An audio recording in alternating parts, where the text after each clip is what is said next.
Here at Radio Northampton, we recently reported on one charity's concern over the deaths of 5 homeless people in this town this year. Over the recent severe cold snap, it's been an issue on a lot of people's minds. You don't hear about deaths from cold very often. Northampton's Hope Centre served breakfast to about 150 homeless people on one day at the height of the cold snap. That was after it had taken in 34 rough sleepers the previous night.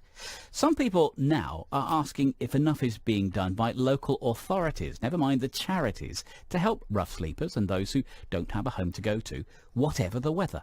One freelance journalist from the town has taken it upon herself to create a permanent record of those deaths in a battle to build and raise awareness of an issue which is becoming increasingly visible.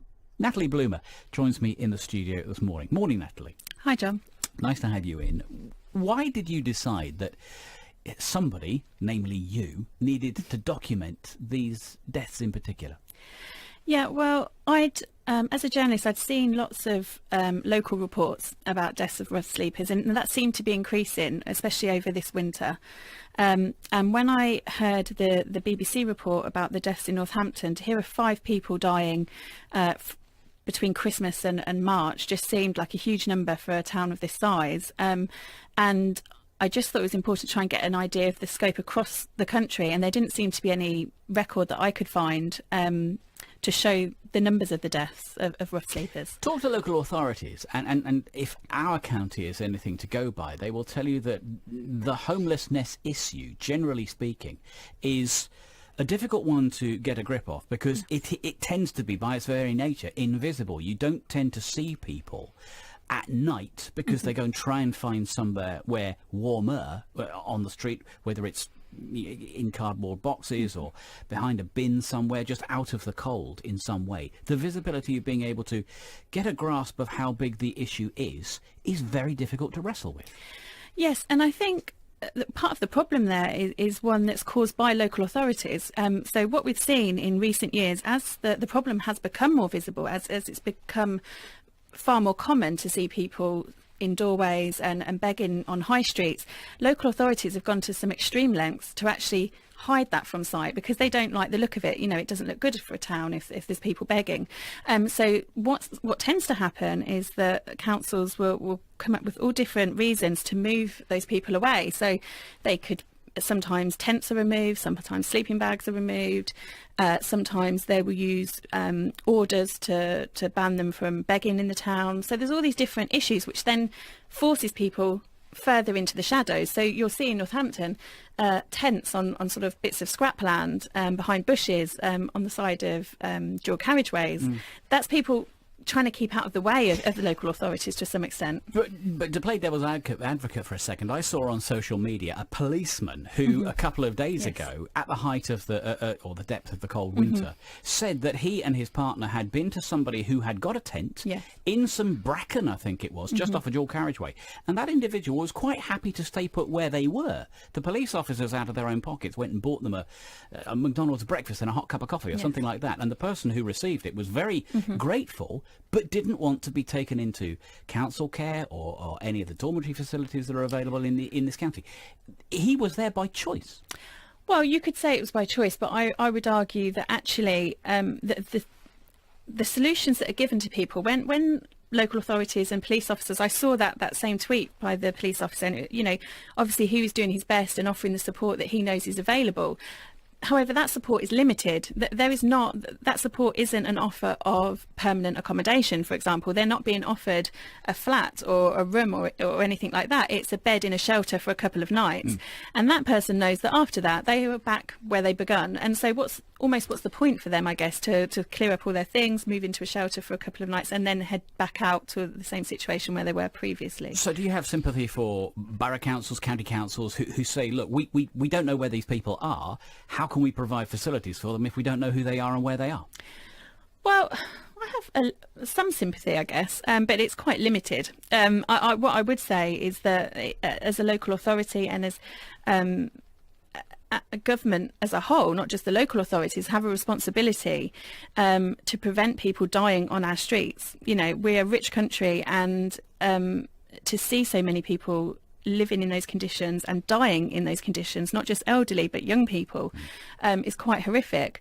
And just in terms of government policy, rough sleeping has increased massively since 2010. I think it's something like 169% increase since 2010. And any homeless charity will tell you that government policy has had a direct impact on that. So whether it's local government or central government, you know, they have a responsibility to deal with the problem. You're documenting this as a journalist via a blog. What do you want that blog to achieve then? Are you trying to hold people to account? Yes, to a certain extent, but also just to mark the deaths and to I guess to show that they matter, because whether you're a person on the streets or not, to die without hardly any acknowledgement, without any record, and in such circumstances where there should be a record, I found quite upsetting. And also because, like you said, to hold politicians to account. I saw a government minister interviewed recently who was asked about the number of deaths over the winter. I think he was asked about the number over a couple of weeks, and he didn't have a clue. He said, oh yes, I've heard there's been a few, and that's tragic. You know, they should know how many people are dying on their streets. That should be known, and it doesn't seem to be. So I hope the list, and it's quite limited because of the level of information that is available, but I'm hoping that it will give a clearer idea. Have you been able to research the 5 individuals who've died in Northampton this year? Not yet, but that is something that I would like to do. So I got the details from the BBC's report. Craig Lewis, I know, reported on this, you know, I saw the details that he'd got from the Hope Centre, and it is something I'd like to look into more, because I think that's the other part, is to look at the individual stories. So behind those numbers are real people with real lives, and you know, those 5 showed the differences in just how they died, you know, the very different causes and reasons behind it. So that is something I'd like to look into more. And are you at a stage as a journalist to be able to say, well, these are the counties or these are the councils where particularly I've been able to discover there is an issue as a journalist? I don't think so yet, because it has been so varied. So the numbers that have come in so far. So I think between October the 31st and today, I've noted around 32 deaths. It's very difficult to get clear numbers, and I know there'll be lots more. But yeah, so it's a case of not really, there isn't one particular area where it seems to be happening. It just seems to be happening everywhere. And as a journalist, do you think this is possibly a difficult one for you? Because as journalists, we report stories. It's not our job to get involved in the stories. It's our job to tell the stories, spread the stories, and let society then take those stories on. If you're going to be documenting the personal stories of people who've lost their lives as homeless people, how distanced are you going to be able to stay from those stories? Isn't that going to change your relationship with the news? Possibly. I mean, I'm not a BBC journalist, so I have a bit more freedom in terms of how much distance there is between myself and the story. Obviously, professionally, there has to be some distance, but also on a human level, it's very hard not to be affected by people's stories. And that's, you know, I write about social issues. I've had lots of awful cases of all different types of things, and it always affects you on some personal level, but it's just about keeping a professional way of reporting it. So you're not a crusader, you are a documenter of what's gone on, and perhaps pointing the light, the journalistic light, at a story which society should then be taking on more. Yeah, I hope so. I hope that's what comes from it, and I think that's the role of journalists is to shine a light on things that people aren't aware of. Where do people find the blog, Natalie? So it's on Medium, but if you access my Twitter account, which is at Natalie_Bloomer, there are links to it from there. At Natalie_Bloomer. Yes, okay. On Twitter. I'll go and have a look. Thank you very much. And I'll be interested to see how things move on.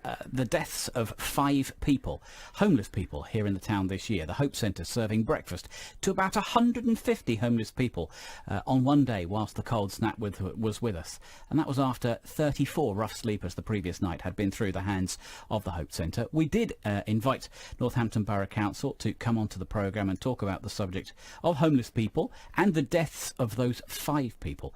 Unfortunately, nobody was available to join us today here at BBC Radio Northampton. Natalie, a pleasure to meet you. Good luck. Thank you very much, John.